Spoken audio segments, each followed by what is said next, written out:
everyone, and welcome to this very, very special in-between season episode of the World of Work podcast. In between because it doesn't technically belong to season 1. It's not yet kicking off season 2.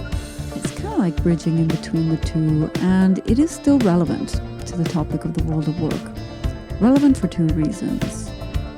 First one, probably the main reason, is that there are some unspoken voices that have been accompanying season 1 of the world of work, and these are the voices that you're hearing right now in the background music. So these are the musical voices. And number 2, it's related because it's still about a world of work, but I want to talk a little bit more about the world of work in music, the world of work in the performing arts, and to some extent to the arts in general.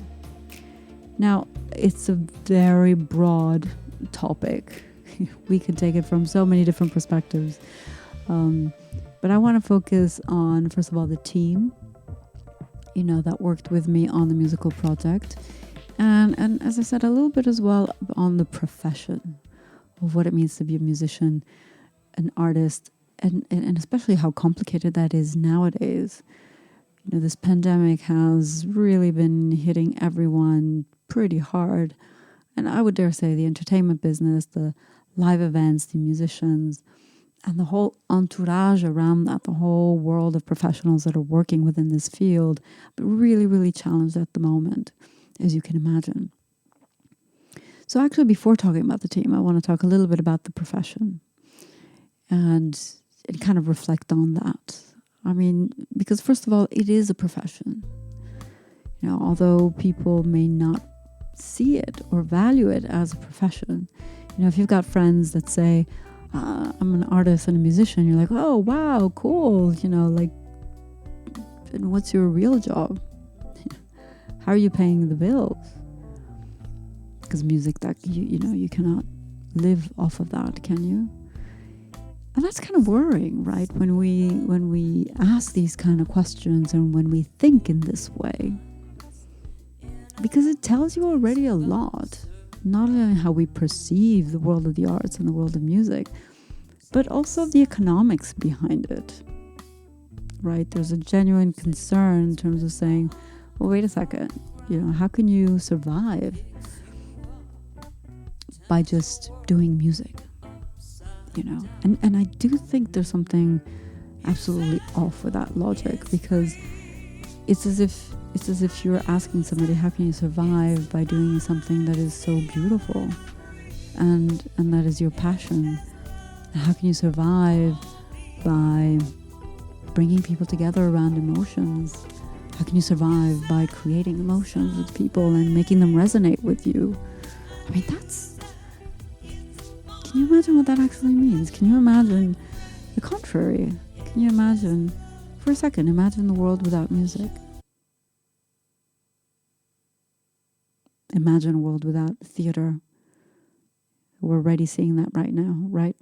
Imagine a world without the arts. Imagine a world without dance, without photography, without designers, without the creative spirit. What kind of a world would that be? And yet, there is that risk. There is that risk because the industry as such, and it's not only due to the pandemic, it kind of started already several years ago, with the advent of the internet and technology and the digital music. It's opened up an incredible area, right? We have access to music like we'd never, ever had before. But at the same time, this access to music has also kind of diminished the value of it because there's so much of it. You're surrounded by music from the moment you wake up to the moment you go to bed, and sometimes you don't even realize it. It's like it's all around you. Sometimes you have your playlist now. You've got playlists for everything. You've got playlists, the 80s, the 90s playlist. You've got the soul, the funky, the blues, the jazz. You have your yoga playlist. You have your jogging playlist. You've got your meditation playlist, your studying playlist. There's a playlist for everything. And it's, at the click of a finger, which is pretty unbelievable. So don't get me wrong.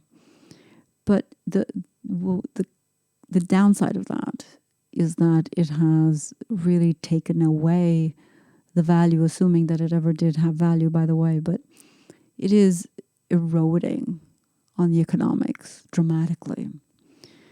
So if we look for a second as well on the business side, and I don't necessarily want to dwell too much into that, but overall the revenue of the music industry is about $30 billion,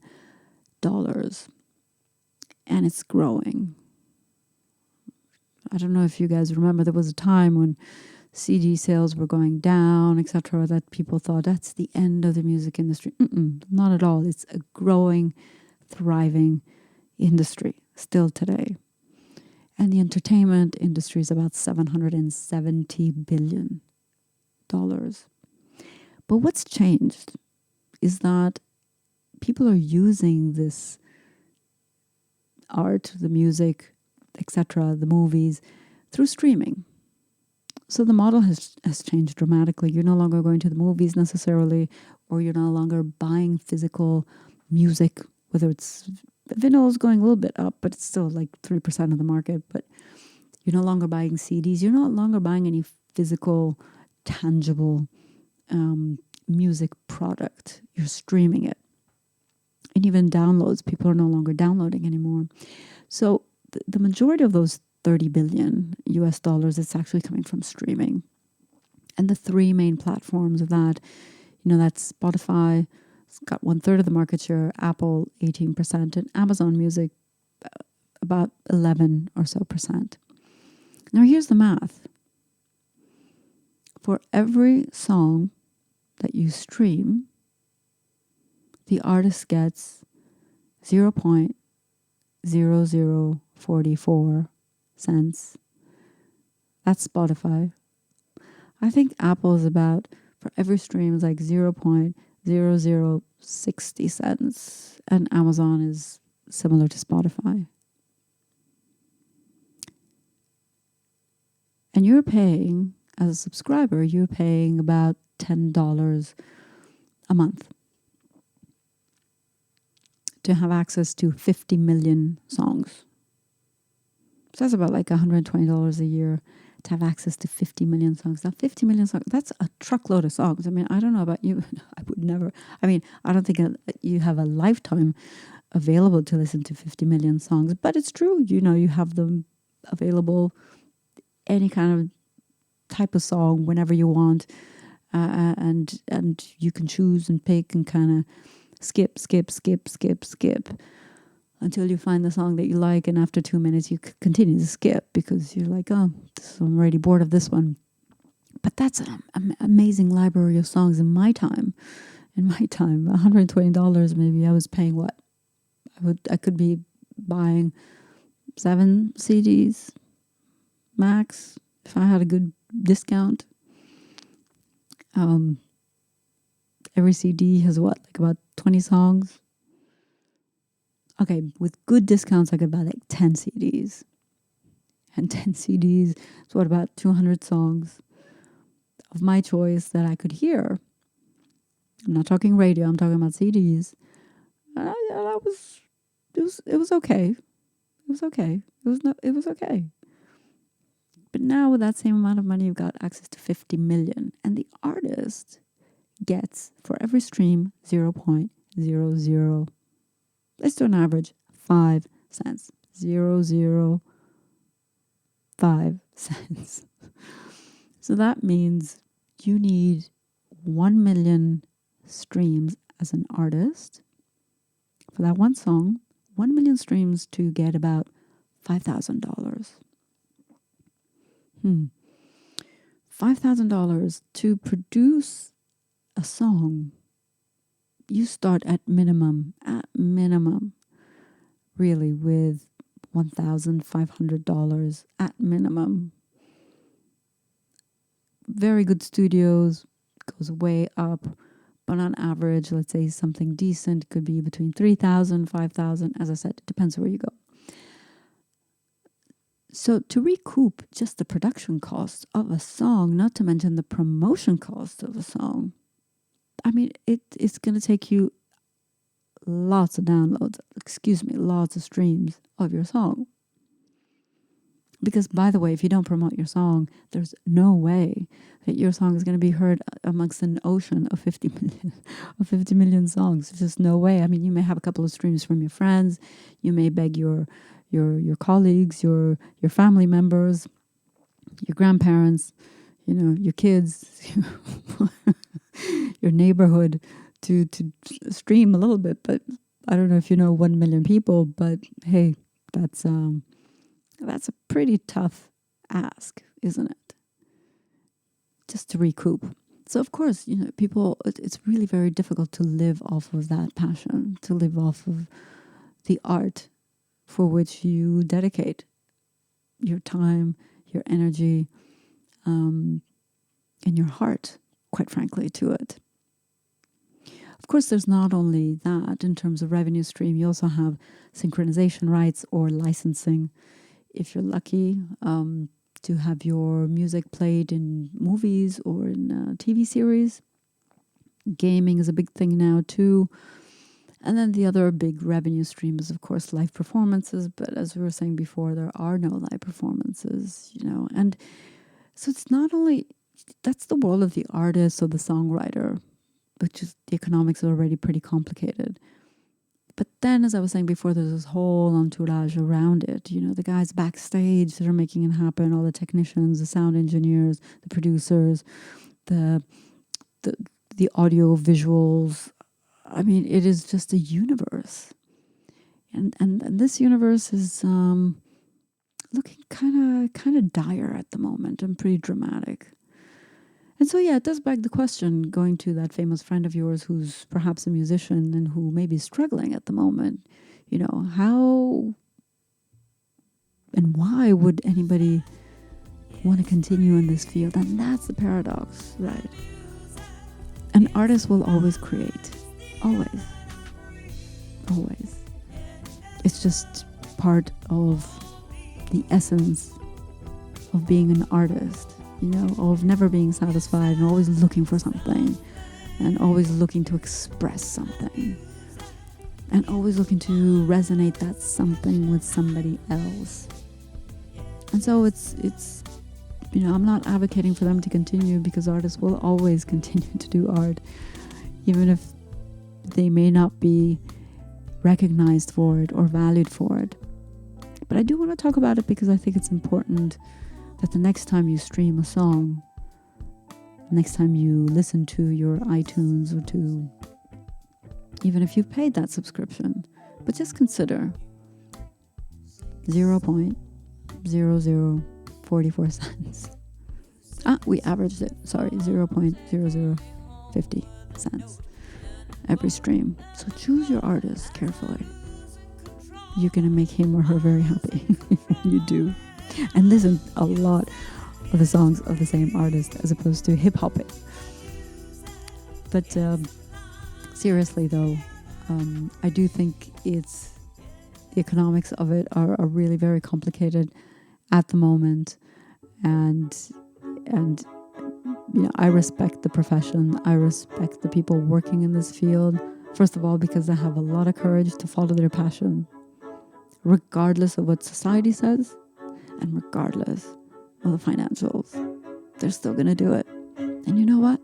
I've met artists that are much more fulfilled in what they do, even though they may not be making money out of it, than business people or than people in companies who are financially okay, secure. They get their money at the end of the month, but who are quite unfulfilled. So I find that very interesting to consider.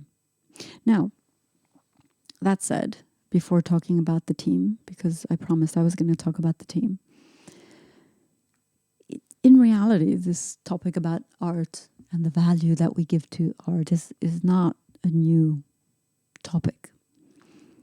There's an essay that I'm particularly fond of, and which is Virginia Woolf's A Room of One's Own, published in 1929, and it stemmed from a conference, a lecture actually she gave in 1928 to a group of female college students at the time. And the topic was about women and writing. So it wasn't necessarily about music, but it was about the art of writing to some extent.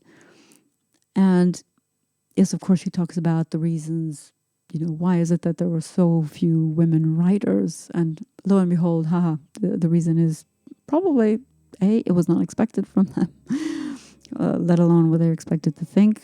You can imagine if they were expected to write. And secondly, they didn't have access to education. And even if they did, Virginia Woolf is saying, that's not enough. You got to have money and a room of your own to be able to write undisturbed. And she also talks about this topic of writing and how difficult a task it is and how daunting a task it is, regardless of your gender. The chances that the work of genius will ever make it out there are really very few. And therefore she talks a little bit about that. And I do want to quote what she says because I think it resonates with what I was talking about before. I quote, "Accentuating all these difficulties and making them harder to bear is the world's notorious indifference. It does not ask people to write poems and novels and histories. It does not need them.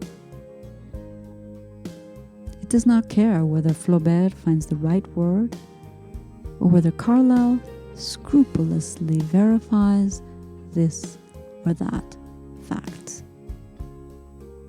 Naturally, it will not pay for what it does not want." I end the quote. Naturally, it will not pay for what it does not want. Because the world does not want poems. The world does not want stories. The world does not want art, I add. The world does not need it, does not need music. So it's not going to pay for it. If it's there, for free. But by the way, this freebie economy it's a non-economy. It's a fake economy. An economy is an exchange of products and services against a supply of money. And I can choose as an artist or as a musician to give my music for free. But if I'm forced by an economy to lower the costs and lower my standards to be able to compete in a market, that's no economy. That's not an economy. And by the way, I sense the training and development is going in a similar direction, right? It's kind of like, everything is so easily accessible nowadays that the value of the work that's being put behind creative development, that's what I'm talking about. Where is that value? Yes, I just read from Virginia Woolf, and I understand it. I get it. That was 100 years ago. The world does not ask people to write poems, novels, and histories. It does not need them. It won't pay for them. But she said it way back then with a critical spirit. She was not accepting it. I don't accept it either, and neither should you. And neither should you. Because quite frankly, we're much more than just the biology. We're much more than just, the mechanics. We're just more than making sure that we've got food, shelter, and health. I mean, yeah, that's important because, we wouldn't be here without that. But if we're only that, if it's only about the neurons in the right place and the right parameters and the bloodstreams and, being healthy and fantastic and having great muscles, but we miss everything else, it's a bit like a body, a walking body. I don't think that's what the human's about. I don't even think that's what life is about. And the arts helps us understand that.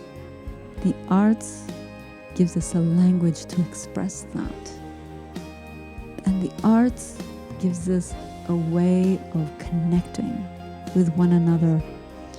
But I think this pandemic has also showed us how important the arts actually are. because without them, we kind of sense that we're missing something. So food for thought. And I do think it's food for the soul. Now back to the team. So I met Phil Airden, about 12 months ago when I was looking for a recording studio to do my third album. We did a demo song to see if we could work together, and it's not that obvious, by the way. I mean, in general, finding the right team is, not the easiest thing in the world, and then in music in particular. And when you're doing your songs, there's a very personal aspect to it. So it worked well. We decided to kick off the project. I submitted about 10-15 songs. Out of those, we chose 6, which ultimately became 5. Started pre-production in February 2020. And then something called the COVID came along the way, so we kind of had to postpone the project and the production of it. And in the meantime, I was thinking as well of a podcast. I was thinking of, I want to put my voice out there on a topic that I'm pretty familiar with. But I knew I wanted a song as well. I wanted a jingle. I mean, everybody's got a jingle in a podcast. So I started playing around with some GarageBand sounds, loops, started to create a couple of, 10 seconds kind of jingle stuff. But in the meantime, we were able to record with the band in May. And by June, I had the musical tracks of the songs kind of ready. They were not fully mixed, but they were kind of ready. They were missing the vocals, the lead vocals, the backup vocals, but ready enough, as ready as they could be to even for a podcast. And I thought, I think I'm going to use one of the songs as the quote unquote jingle of the podcast. And that's how it came to be. The jingle, let's say it this way, of the jingle of the podcast is it's actually a song called 100 Million Candles. And together with Phil, there was a whole team of people as well. And here's the team that I want to introduce you to.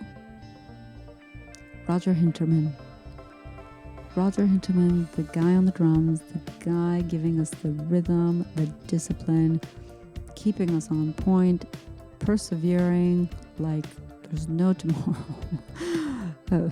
If the first take was not right, we go for the second take, we go for the third, we do it until it's right. And Roger, what I appreciated about you is absolutely you keeping us to the rhythm, on point, all the time. But also, you were able to find the right compromise between, your talent and the essence of the song, right? And I think for a drummer in particular, I found that quite extraordinary. Not only your listening, which is to be expected from any musician, but also this wanting to understand the essence of the song. And I thought that was extraordinary, what you did for the team and what you did for the song. So thank you for that. Now, we also know that a drummer without a bassist is kind of like a strange rhythmic section. It's a bit like the sun without the moon, or, I can probably find a better metaphor, but it'll suffice for now. So on bass, we have Stefan von Willer.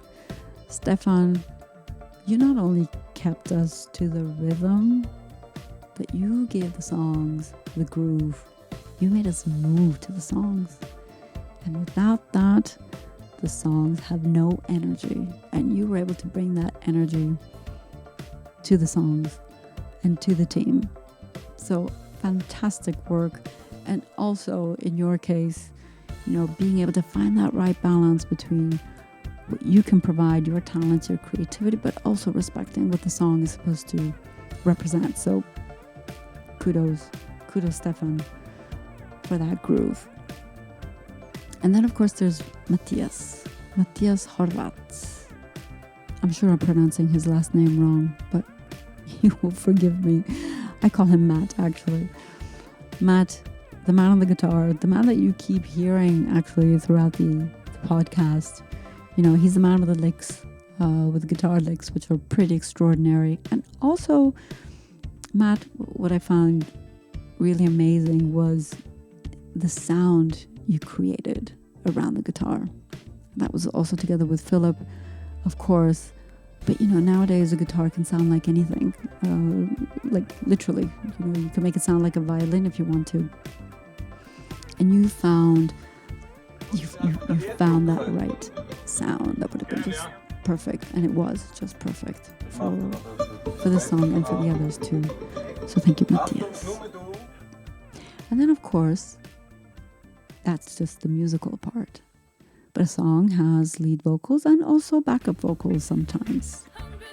And I talk about Diana Vidovic and Noel Bobst. Now, Diana, much more than a backup vocalist. First of all, fantastic lead singer, also songwriter and dancer, by the way. And for me, more importantly, she was my vocal coach. Because there came a point during the production process towards June where Phil said to me, are you sure you don't want to kind of practice on that voice before doing the final lead vocals? And I'm like, what are you trying to tell me? He's like, just saying. We risk spending a lot of hours on the studio if you don't get that voice kind of back on track. And I'm like, whoa, I think you're right. The voice is a muscle after all, and it does require practice, and it does require technique. So Diana has been my vocal coach. Hi. I'm Diana.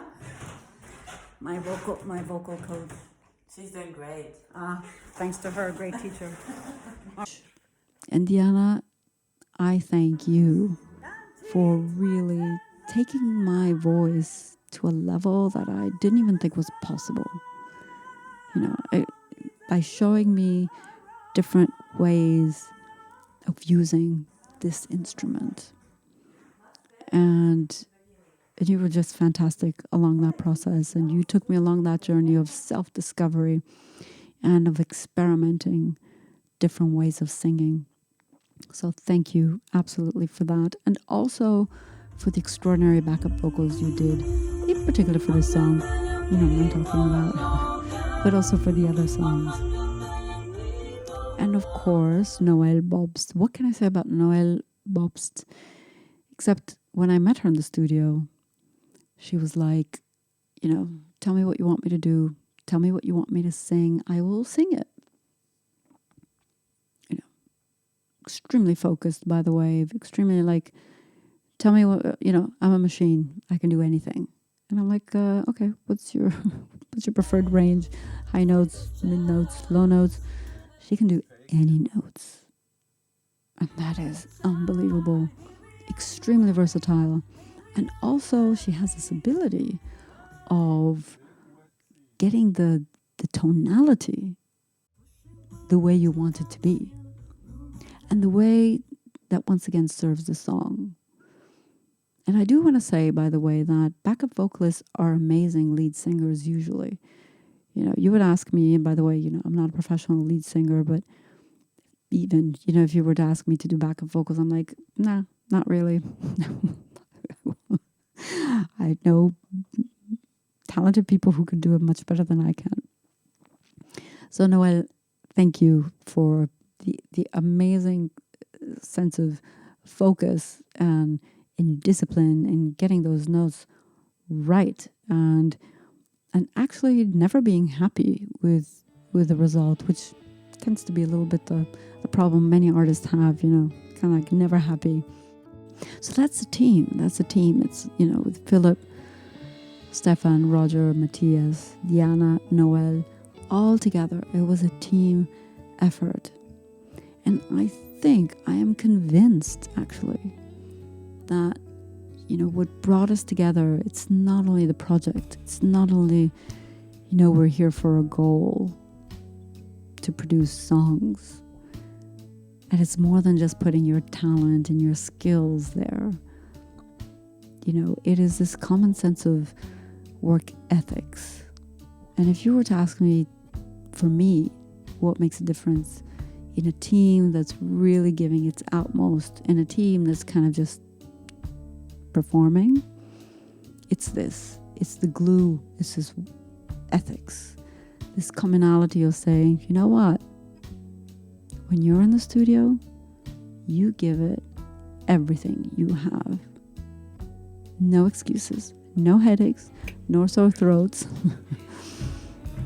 None of that.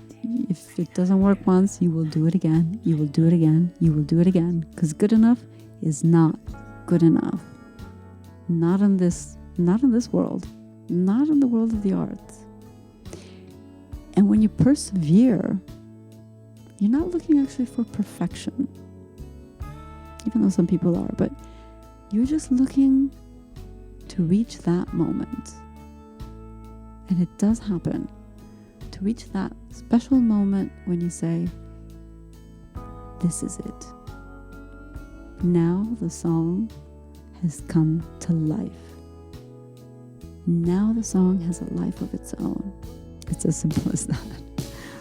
And we had lots of fun, by the way, during the process of working together.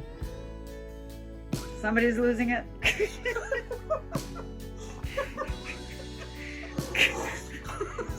Are you still alive? So funny.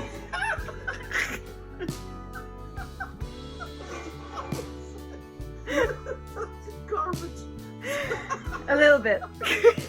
You can do better. Oh.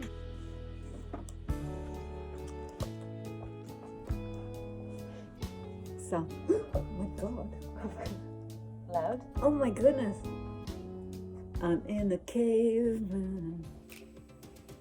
So, ladies and gentlemen, with no further ado, I'm happy to share with you a couple of sound bites of the song of the World of Work of the WoW, which is not called the World of Work. It's not called the WoW song. Maybe a WoW song, but it's not called the WoW song.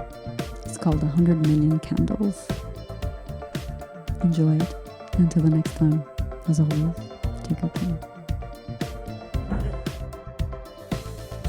Aha, you're filming. Meet Phil. He likes the WoW too. And this is the song of the podcast, slightly changed because there was less guitar and there was just some vocals. No But guitars, this is- no more, but no more. singing in the beginning. I'll just show you until the first chorus. There was a father who saw his dreams for something better, so his son could see. All he ever wanted and all he ever needed to live was to give something to remember, a flame not to surrender that lives. Now you might recognize this part, which is the dip. Let me sing.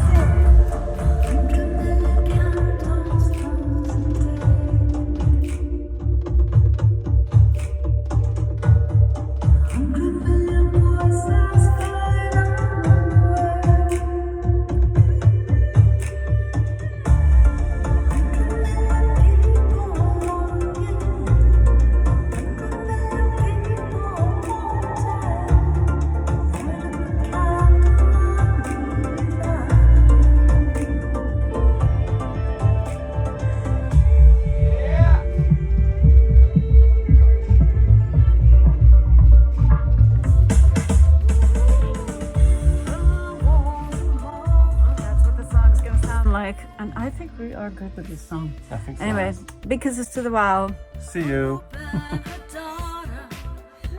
fantastic job. More than fantastic. You are.